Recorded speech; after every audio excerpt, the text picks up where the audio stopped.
you come down on what kind of role the media is playing on this, and what are candidates who own their own media outlets, and what role they should be playing in terms of how those media outlets are covering this? Well, it's interesting.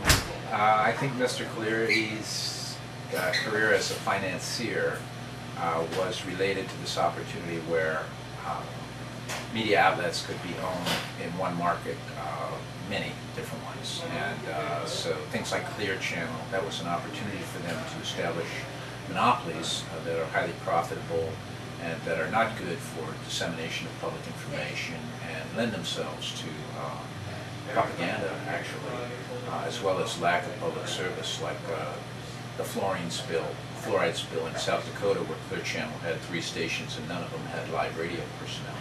So I think Mr. Cleary does a great deal of good in terms of the model that he operates KHUM and the other radio stations on, and I like them. And he's got great public stuff where, you get an earthquake, he's got generators. So I think, he operates on a wholly different model. I'll be participating in the debate at KHUM, even though, I'm not sure that the North Coast Journal was exactly even-handed in the recent 4th or the 5th article.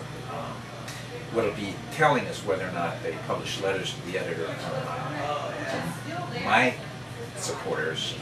They have now published them from Ryan Sundberg and Mr. Cleary's supporters, and I think they mischaracterized my campaign as like the third one with money, when both Mr. Cleary and Mr. Sundberg have outspent me by 5 and 10 times respectively.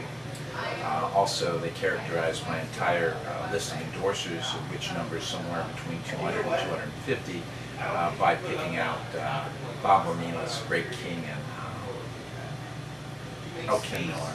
And and I've got Republicans and college professors, and so there's always that in the media. And people kind of look at the North Coast Journal and they seem to be going more towards entertainment, kind of like a tabloid, and that's okay. I mean, because they still get their facts straight. I thought that they had very, very substantive information, better than you'll find in a Times Standard in terms of the substance of the race. So, there's a little bit that goes on here, and it's kind of like you got to have the hide of a rhinoceros in politics.